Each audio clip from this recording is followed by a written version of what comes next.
who come to this happy podcast, welcome. I'm Mike Bongiorno. This is PCMC. This is a podcast about pop culture, media, TV shows, movies, video games, toys.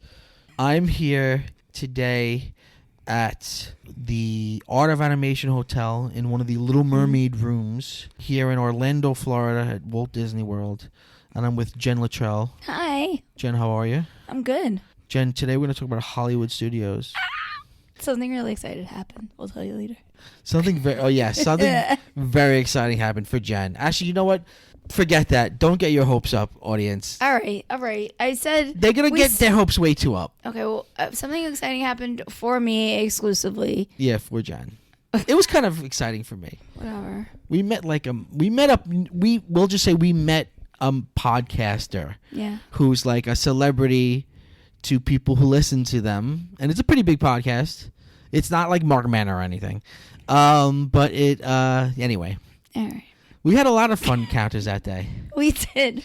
So we went to Hollywood Studios, and so the new big e-ticket attraction is Star Wars Rise of Resistance. Yes. And you can't get online for it, and you can't fast pass it. Right. You have to come and be in the park as soon as it opens. And they let you in technically before it opens, so you have to be on the property.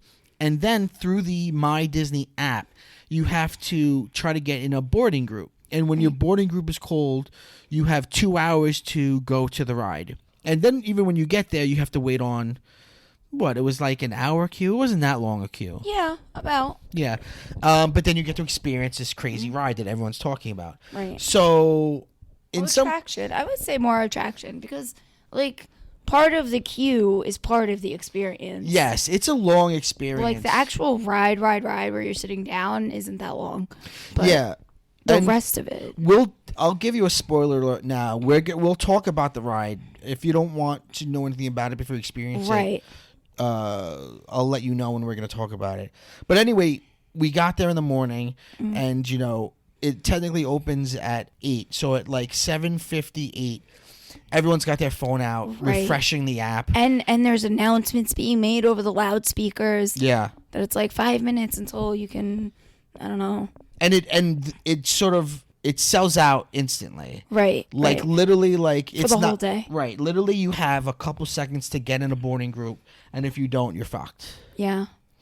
And then there'll be signs posted everywhere like, sorry, our boarding groups are or whatever today. So 8 o'clock happens. Me and Jen are both doing it so we could double our chances. My phone, of course, fucking freezes. So I'm like, you hear, it's just uproarious. You hear some people screaming in delight. Yeah. You hear some people sighing and being upset. And what's crazy is like it's all milliseconds. Like we got one and we were in group 71. Someone else 74. 74, right? Then someone else because we were online to get coffee. Someone else online got like 30 something. Right. And it's like, what was I, a millisecond different from you? Yeah, we got it while we were online to get coffee. Yeah. So we were in 74, and the app even tells you anything over 71 you might not get on. Right. It's not guaranteed. Because, because it's a new ride and sometimes things break down. Right. So we were like, okay, we kept checking the app because the app will tell you what number they're up to. So we kept checking the app to make sure that the number was going up and it was all going along.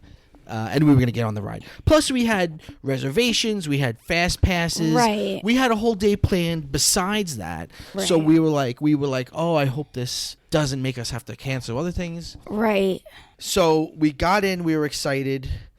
Before we go into Galaxy's Edge, we just go on Star Tours 3 times. So we got on because we're there. We're rope dropping. Which is the second day that we rope dropped because we went hard. Right. The first 2 days we went hard. So we beat this park like it owed us money. Yep. So there wasn't really a line for Star Tours, and we had time before our Fast Pass. So I was like, let's just do it.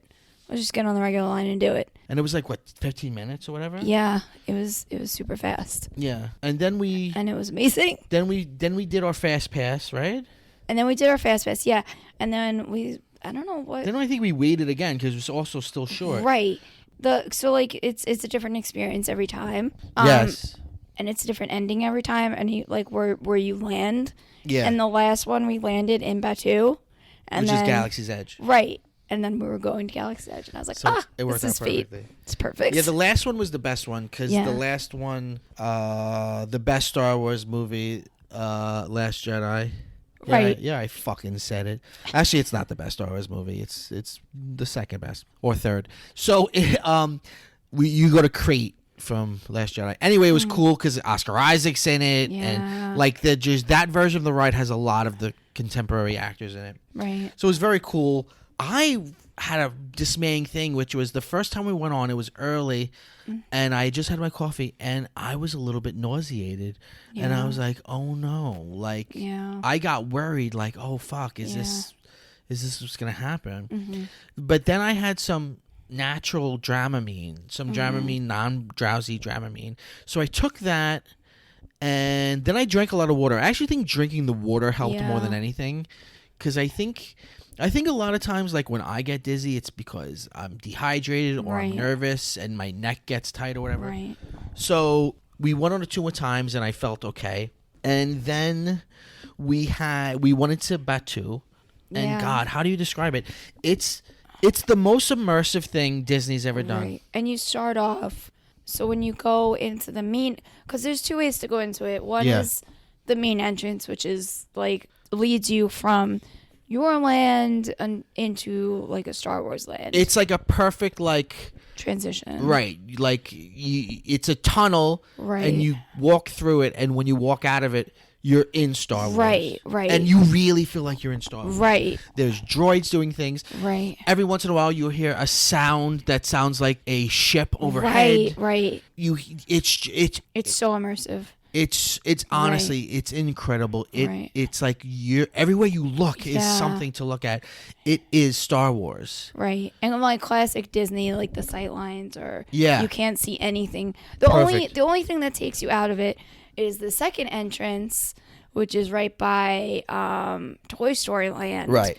And you like go, to the edge of Galaxy's Edge there, and you just see a giant Buzz Lightyear. And it's like, this is not right. But I mean, he is a space ranger. Right. That's so true. So Yeah. not the worst. No.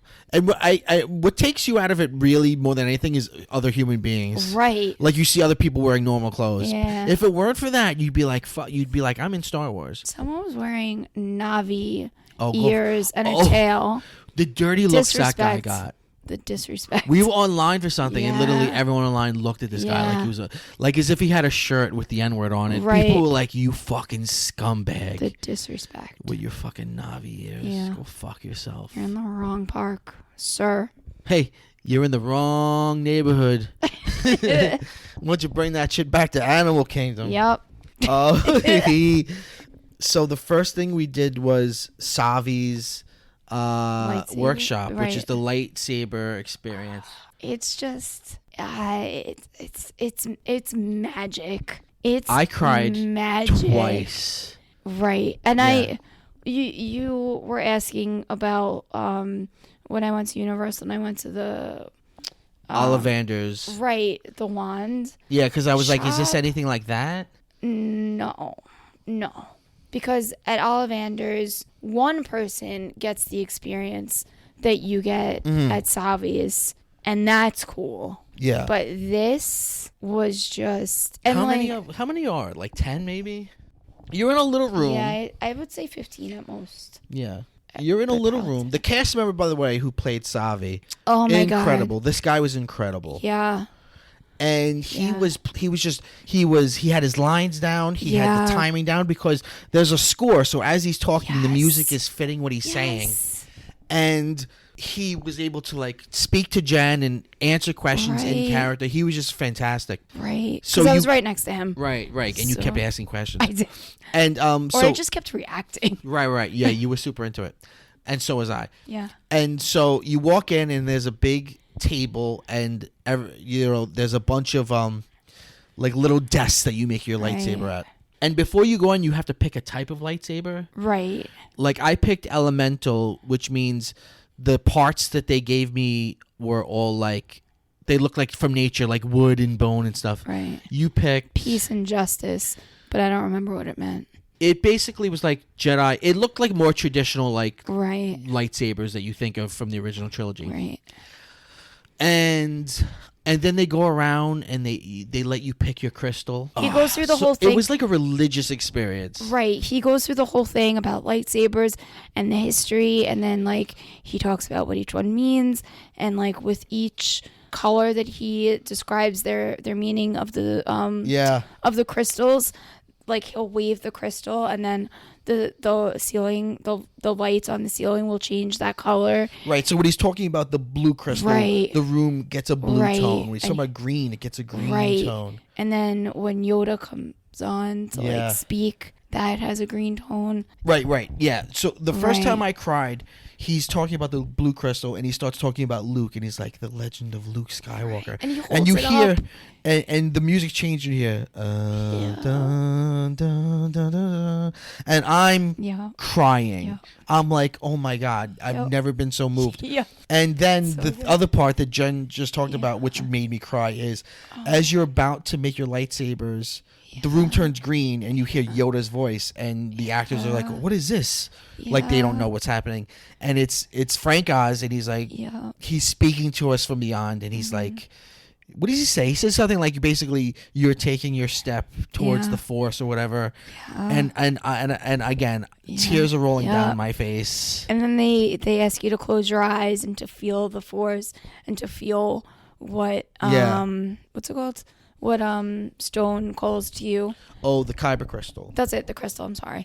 And while you're closing your eyes, because I opened it a little because I was a little freaked out because there was too many people around me and my eyes were closed. Yeah. Even though it's just, it's going to hurt me. But my brain doesn't know that. Yeah. So, and then that's when the cast members like walk in and they have the crystals right in front of you. So by the time you open your eyes, you just like have all these lit up crystals in front of you. That you choose. It's just, it's beautiful. If you want to go in and get an amazing experience and cry a little. Yeah. And it's $200, but it's worth it because you get a performance. Right. And the lightsaber's better than anyone you can buy. Yeah, it's like heavy as fuck. Yeah, it's like that sucker's heavy. It feels real. Like you really pick metal parts and put them together. And the way they put it together, like the way they put the actual blade on. Right, because you're kind of the whole time wondering, how are they going to put the blade on? Yeah, how is this going to be magical? How are they not going to break the theming? Right. Because obviously you have to put on the fake blade. Right. Like, how do you do it?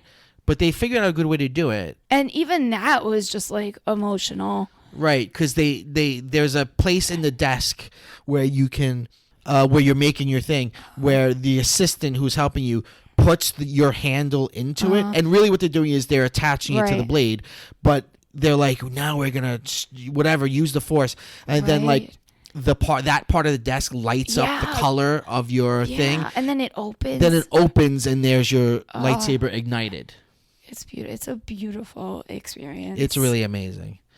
Cut to the fucking droid maker experience. Oh my God. Which was honestly, we could have skipped it. I really wish we had. It's a D+. It's the worst part of Galaxy's Edge. It is by far the worst part. It's stressful. It couldn't be more different from the lightsaber experience. Oh yeah. And both are expensive. Yeah. I mean, the lightsabers are more expensive, but it's worth every penny. The droids were like $100 each. Yeah, it's expensive, and it feels like you're in a fucking cafeteria. Right. It's whereas Savi's is like this beautiful like little show. It's this beautiful little room and that's everyone's quiet and helping peaceful. You. Right. In this, it's basically a fucking toy store. Right. And in the back of it is the droid experience. Yeah. And you fucking do it, and then you pick either an R2 droid or a BB droid. But even when you're picking your like, I mean, yes, you pick your droid, but then when you get to the like conveyor belt, you pick out your parts for your droid. Like they're just like, I don't know what I was expecting. Like I guess because we just came out of Savi's, and that was like metal, and it felt so real. Yeah, it felt like you were actually crafting something. Right. And this was just like, oh, I'm putting picking together up plastic. A toy. Right, I'm putting a toy together. And like it's coming on a conveyor belt, but there's really not that many choices. Right, there's not. There's like 3 choices basically. Right. Yeah. So you kind of like, I guess I'm going to pick this. You pick it up first, and you put it in a little basket. And then you don't even go to make it. Then you stand on a line with your fucking basket. Yeah. And in that's a heavy loud also. store. Yeah. And it's loud and annoying. And it's like, I know. nothing about it is magical. And you're like, oh, this sucks. Yeah. And then finally they bring you over to that desk. And they're like, here's how you do it. And then you just make your toy. And then they're already trying to sell you things. They're like, yes, this is the regular version. But if you want it to have a personality, you can buy this fucking chip. And it's like, you know what? Fuck you with the chip.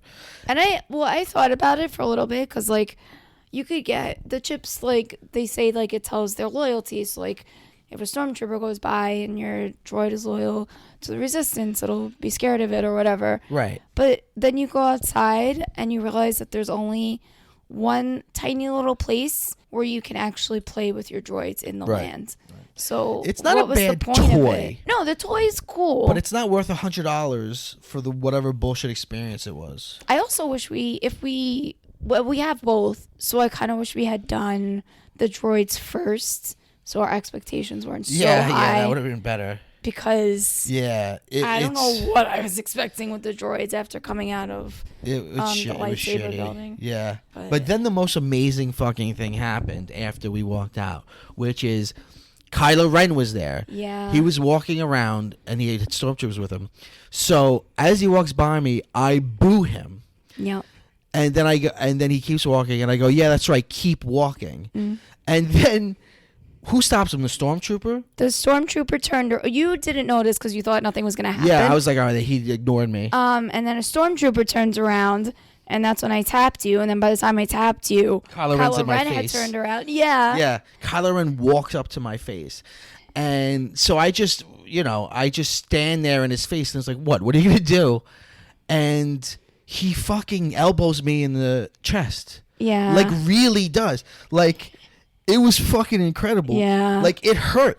Yeah. Like, talk about, immersion? Talk about immersion. Yeah, no, talk about dedication to the theme. Yeah. He fucking struck me. Yeah, yeah.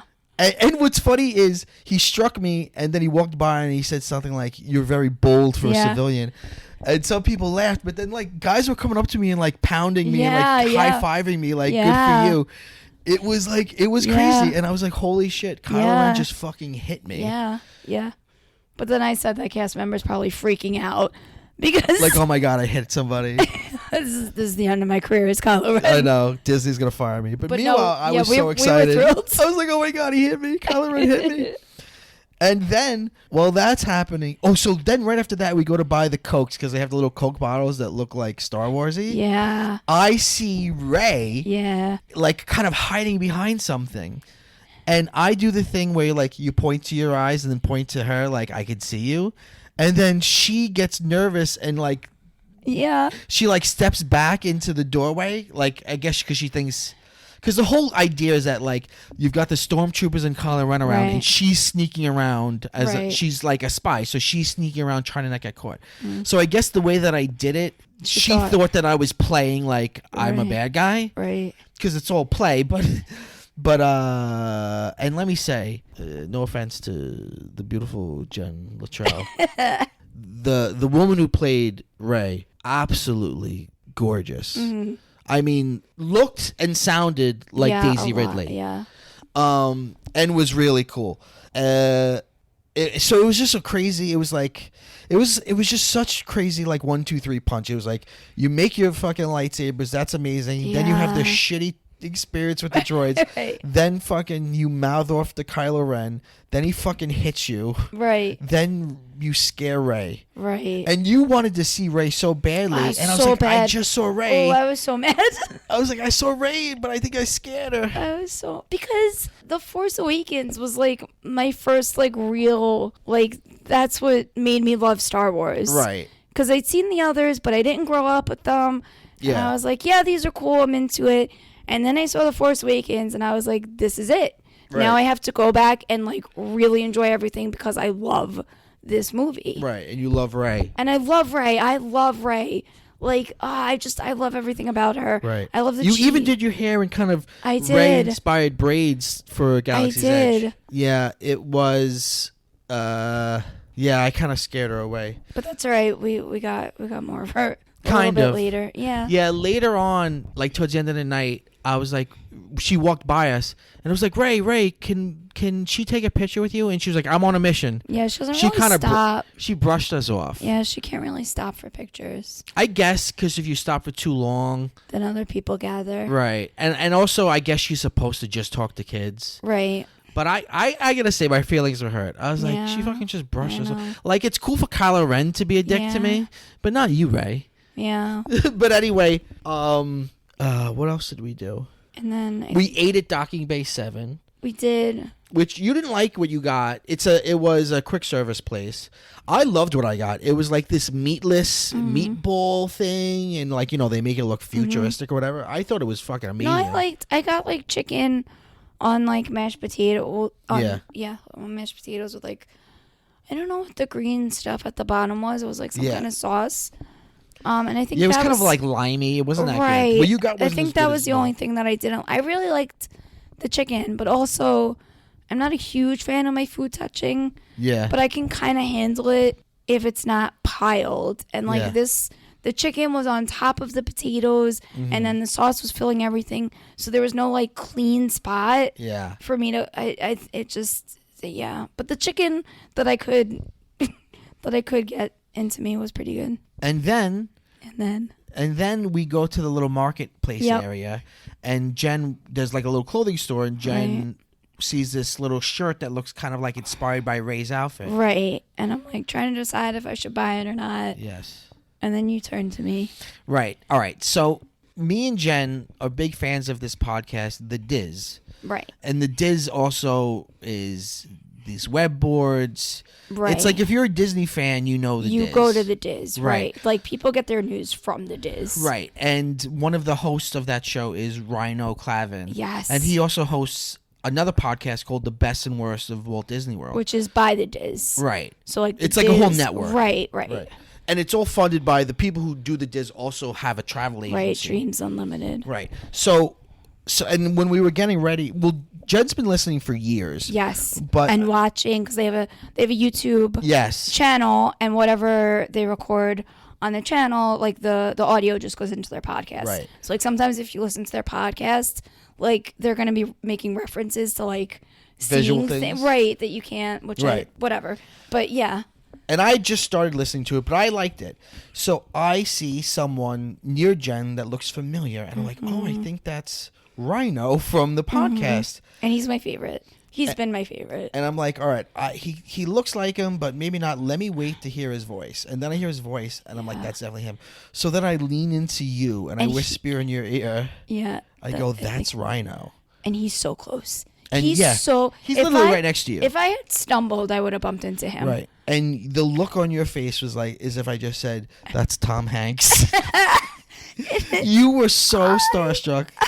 I love him. I don't even remember what our conversation was. Right. My lips were really chapped, so I know I was licking my lips a lot, and I was like, yo, he probably thinks I'm a big lipping weirdo. You said to me, what do we do? I know, because I didn't. You're like, what do we do? I made first contact. Because I couldn't. Yeah. I didn't know what to do. He was talking to his friends, and like a dick, I just kind of shouted him, hey, man, we love your podcast. Yeah. His friends walk away kind of annoyed, but who cares? He was so nice to us. So sweet. And he was like, he's a podcaster, so like, he's a normal person, but to us, we're like, oh, you're in our ears all the time. Right. It's like we know you. That's how podcasting is. And he was just like, oh, thank you. So he was so thankful and gracious to us. Especially because the show that he hosts is The Best and Worst. So like, it's The Best and Worst of Walt Disney. So when he comments something is the worst, people tweet him, and Disney fans get angry at him. Right, and they get so mad at him. Right. And he was just like, it's so nice to hear that people love it. Yeah, because it's so stressful. Yeah. And he was just so nice. He was like, where are you from? Did you do Rise of Resistance yet? Like, he's still, like, we were ready to just give him an out whenever he was ready. Right. But he kept the conversation going, and I was just like, so we're best friends now? Is that what I can call you? It was super nice. It was amazing. And then immediately after that, Jen is still reeling from that. I'm just like, I enjoy. It was fun for me to see him. but Jen, it was a experience. Yeah, And yeah. like literally, that's happening, and our boarding number comes called, up, and yeah. it's like shit. We're gonna go on Rise of Resistance now, Yeah. which is itself super exciting. Yeah. So we go on that. Maybe we shouldn't describe it too much. I'll say spoiler alert, but I'm not gonna get too into detail for it. Plus, you could watch ride videos and stuff. Right. It's a whole experience. It's really Right. If you think of like the point of Disney Imagineering is to tell you a narrative, it's truly a narrative with a beginning, a middle, and Yes. characters, suspense. Yes. Two different kind of ride systems. Yes. Like the ride begins and you're on one kind of ride system, which is kind of like Star Tours. You're But, like, standing, less so it's not intense, that. yeah. So like you're not sitting, but you're standing. You feel motion. Right. You're in a ship that gets captured by the First Order.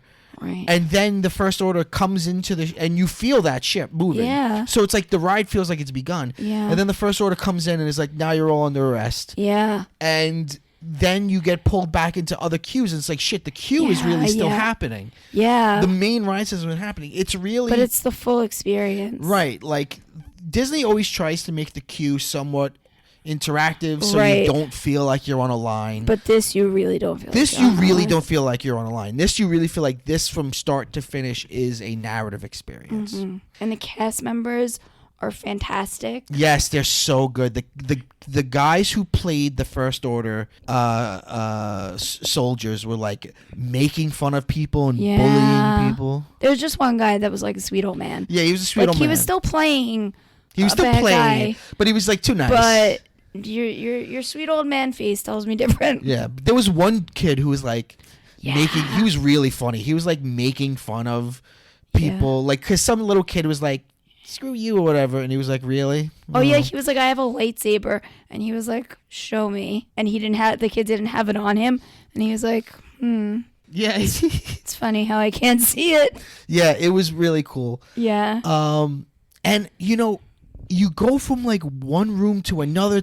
Right. Like you kind of go back and forth. Like first you're with the good guys, then the bad guys arrest you, then the good guys break you out. Yeah.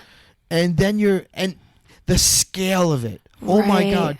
You go outside at one point and you feel like you're really while you go outside and you feel like you're really like part of the world. And this is when you're with the good guys. They want you to go into the transporter, and they're like, "Come on, fast! We gotta run!" And you're immediately into the story, like, "Oh God, we gotta go!" And then, when you walk, And they ask if you're okay. Once they rescue you, you're like, "You okay? they're like, "Is and everyone everything?" okay?" Yeah. Right. And you're just like, yeah, I think I'm okay. yeah, I'm sure, okay. I'm a little shook up, but all right. Yeah. When you step onto I guess it's the landing bay of the Star Destroyer, it is what an experience. It is awe-inspiring. Yeah. The scale, it is as big as it looks like in those movies. Yeah. Super high ceiling.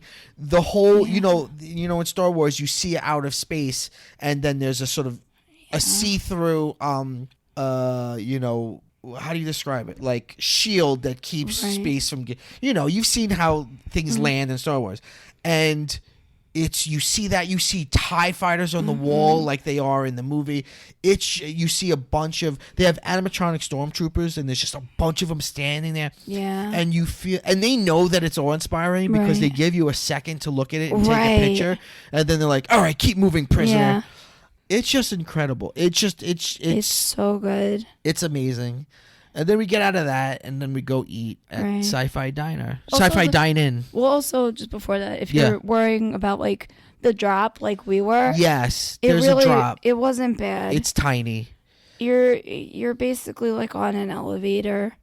Were we even strapped in? We did have... We didn't have a bar, but we had a seatbelt. Okay, so that tells you. It's little. Little. But you know what? It's so immersive. Right. Because what happens in that moment is you're in an escape pod. Right. So when the escape pod... Because you're going up. First you go up. Right. I forget what happens. But first you go up to whatever. Right. You go in an elevator up in the Star Destroyer. Okay. Yeah, right. But then you have to get into an escape pod to go down. So like, when the escape pod like unhinges from Right, the start of the right. story. Yeah. You feel this Yeah. drop. It's only for a short. Like I'm not- very scared yeah. of drops, and it didn't. I felt survived it a little. It was fine. Yeah. I'd do it again. Yeah. Absolutely. Yeah, so then we went to Sci-Fi Dine-In, which is outside of Galaxy's Edge, and that's a cool place. That's a place where it looks like you're in a drive-in movie theater, and Yeah. in these cars are like the seats, and you go and you eat in the car and you watch cheesy sci-fi trailers Yeah. on the screen. It was really fun and cool. I love when they make Inside Outside. Yeah. I love and they do this a lot in Disney, when it's you're inside, but they make the roof dark and there's little twinkling lights. Right. They're so magical to me. That was a really cool experience. Then we did. Oh no! At one point, I had a bit of a meltdown because I was just so tired and dehydrated and just felt Yeah. sick. And I think it was we went to Toy Story Land and went on what do they call it? Midway Mania. Midway Mania, which I didn't like that much. It's kind of like a game thing. Right. I won.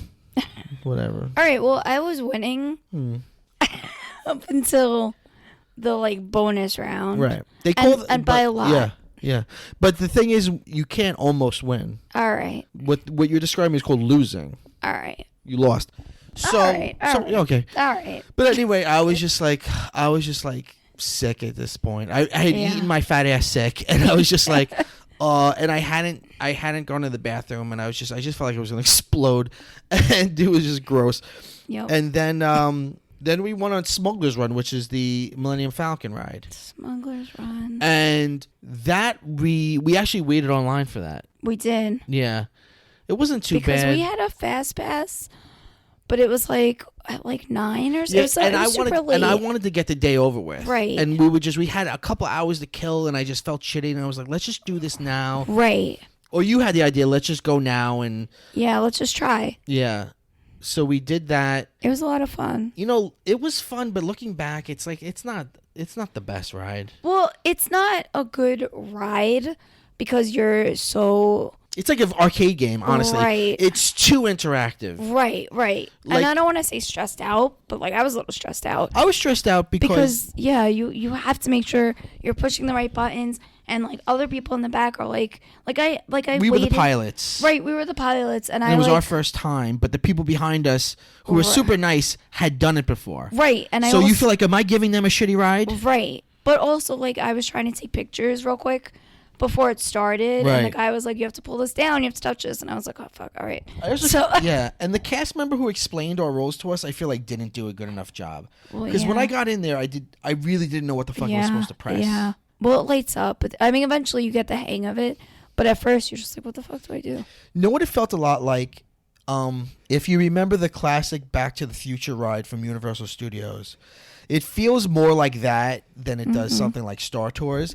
But imagine that ride. But imagine when you're in the DeLorean, you're actually piloting it. Yeah. And I know that sounds like the coolest thing ever. But it's work. It's work, yeah. And like you're actually like looking at the buttons instead of Yeah, like more than looking out. maybe if you got like a bunch of tries at it and you could master it, it would be Right. fun. Right. But it's not. And the story of it, the narrative of it isn't that particularly interesting. I guess it's kind of inspired by the movie Solo, where you're following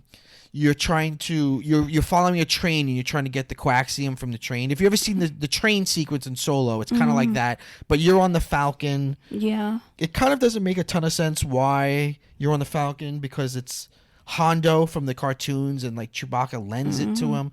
Whatever. It was But the cast member, because we had to ask to be a pilot, because I Yeah. don't think we were gonna be. right. And I mean, Mike, you wouldn't know this, but like normally, cast members are just like, oh, all They right. hate it, right? Yeah, like it's the worst thing ever. But our cast member, like, we started off just like, hey, I'm sorry, like we'll wait as long as we need to. And he was like, oh, you guys want to be pilots here? And he just handed us a card.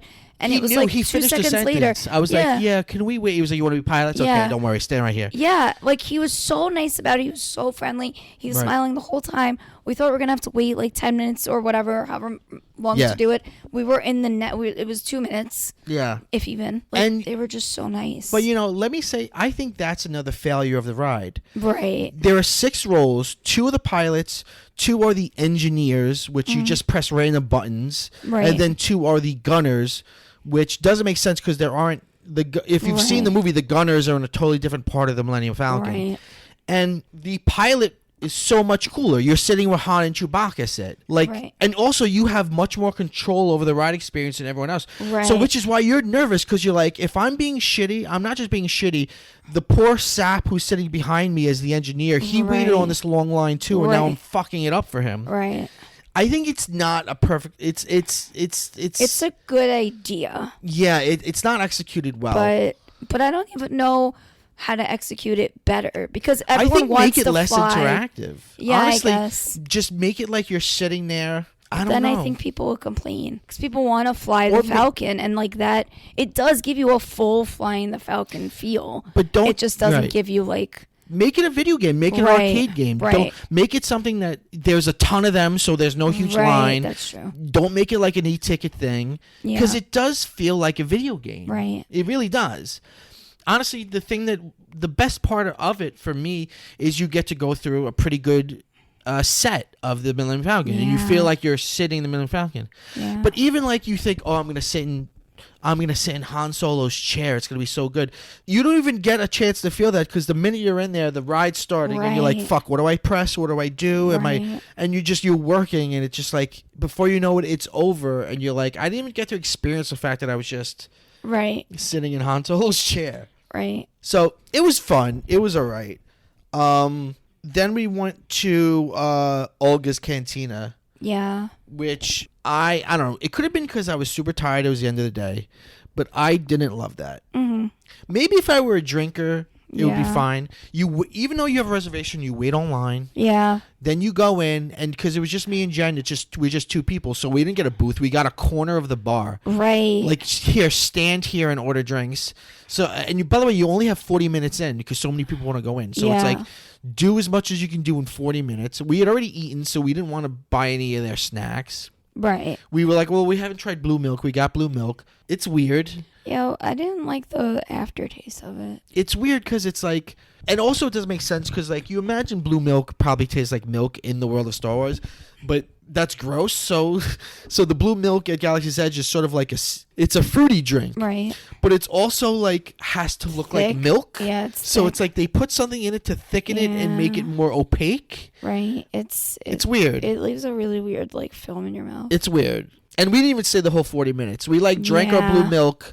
Barely. I didn't even finish mine. And then I was just like, yeah, can we settle up? Oh, and there was a cookie. Yeah, there's a cookie on top.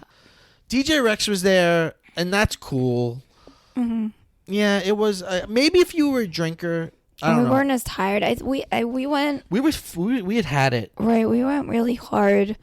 The first 2 full days, Magic Kingdom and Hollywood Studios, we did from rope drop basically to fireworks. We left right before the fireworks. We did the whole fucking thing. Yeah. At Galaxy's, like we saw them starting to set up the fireworks, and we were like, nope, we're out. Yeah. And we had a really short line on the Skyliner. Yeah. The last thing that we did, which was really kind of magical, and I don't know if this happens every night or if it was impromptu or what.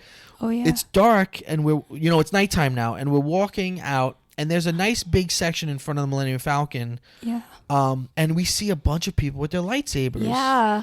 And you see like the different colored ones. Yeah. And then the red. Like on 2 different sides. Right. And then we walk up and we're like, we want to be a part of this, but we don't really know what it is even. And some fucking guy in front of us, I don't know what, he was like, well, you came out of nowhere. I was like, well, we're in Disney. And he was like, I was like, what's going on? He was like, we got a lightsaber. Like me and Jen could not figure out. No. Was this a planned event? Right. Or but everyone was this all one group?